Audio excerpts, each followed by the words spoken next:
अस्सलाम वालेकुम रहमतुल्लाहि वबरकातुहू। क्या बोलती है पब्लिक? ये वीडियो मेरे कस्टमर लोगों के लिए, पहली बात पूरी सुन लेना एंड तक। क्या ये मेरे जो कस्टमर है जिनके बकरे मेरे पास पलाई पे है, तो ऑलमोस्ट ये महीने की पलाई से मैं खुद सेटिस्फाइड नहीं हूँ। ये ट्रांसपेरेंसी होना चाहिए सामने। तो ऑलरेडी मैंने पहले ही बताया था कि गए महीने जो बीमारी के चलते एक हवा फैली थी, ओ माय गॉड, अभी हवा में भी कोई इशू ना बन जाए। तो एक हवा फैली थी, तो वह हवा के चलते हुए हम लोगों ने कुछ दाने कम किए थे ताकि ज़्यादा से ज़्यादा बकरे बीमार ना हो, एज़ पर डॉक्टर प्रिस्क्रिप्शन। मैं हेडलाइन करता हूँ, मेरे डॉक्टर ने बोला था, तो इसीलिए उनके बोलने के ऊपर हम लोगों ने ये किए थे। और बकरों के वज़न किसी के बड़े, किसी के नहीं बड़े, और किसी के रिवर्स भी है, तो उनसे मैं माजरत चाहता हूँ, उनसे माफ़ी चाहता हूँ। इंशाल्लाह अगले महीने आप लोगों को शिकायत का मौका नहीं मिलेगा, क्योंकि अब रिदम में है, अब फुल सेट है। अल्हम्दुलिल्लाह हम लोग सेफ़ एंड साउंड है। आर के गोट फार्म ये जो बीमारी से मतलब ऑलमोस्ट वायरस ख़त्म है, नहीं के बराबर है, कुछ भी नहीं है।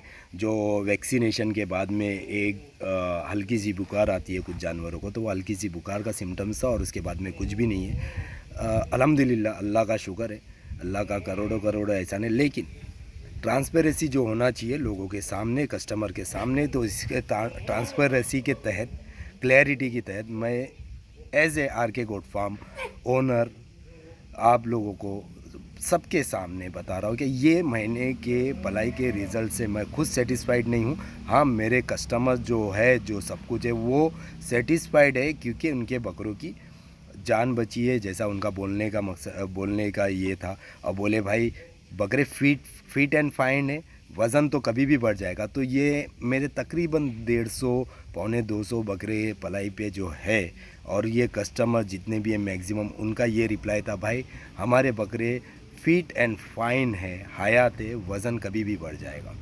तो ऐसे कोऑपरेटिव कस्टमर रहेंगे तो हम फार्म वालों का मोटिवेशन और बढ़ता है, और हम लोग और अच्छे तरीके से काम करते हैं। तो जज़ाकल्लाह खैर मेरे तमाम कस्टमर लोगों के लिए, जिन्होंने मुझे मोटिवेट किया। ये माहौल में जो 15-20 दिन में हालात ख़राब थे, तो उसके अंदर मोटिवेट किया और मुझे हौसला अफजाई दी और हिम्मत दी, और जिन जिन को अपडेट मिली कस्टमर को और वो सेटिस्फाइड हुए। क्योंकि हमारा मानना ये है कि कस्टमर सेटिस्फेक्शन इट्स इन्वेस्टमेंट। तो कस्टमर सेटिस्फेक्शन ये हमने बहुत अच्छा इन्वेस्टमेंट किया है, क्या, ताकि उनका दिल जीता है।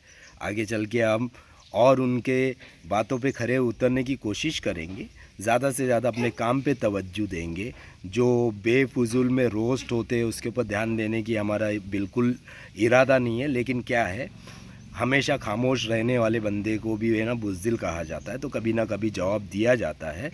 अब है लोग जो है किधर से भी कहीं से भी स्टडी करके आ जाते हैं आदि, और फिर लोगों को बताया जाता है कि भाई ये है। फिर कुछ जानकार डॉक्टरों को कॉल करते हैं, भाई ये ऐसा है, जो ऑलरेडी मेरे टच में है, जो ऑलरेडी मेरे हबीब है, जो ऑलरेडी मेरे रफ़ीक है, उनसे टच में किया जाता है कि भाई ये अब कैसा करना है, कैसा पूछ। बहुत अच्छी बात है, आप पूछो। मैं खुद डॉक्टर को पूछ के लोगों के सामने बातें लेके आता हूँ। तो मैं आप भी लेके आओ, ताकि लोगों का नॉलेज बढ़े। जो घर में 1-2 बकरे पालता है, जिनके आजू बाजू में डॉक्टर नहीं है, उन तक नॉलेज पहुँचे, मैं ये चाहता हूँ। तो बस दुआ में याद रखना, अपना ख्याल रखना, गरीबों की मदद करना भूलना नहीं, ज़रूरतमंद की मदद करना भूलना नहीं, अपने अम्मी अब्बा का फर्माबरदार बनो, ज़्यादा से ज़्यादा झाड़ लगाओ, clean India, green India, pollution free India. Take care, अल्लाह हाफिज़।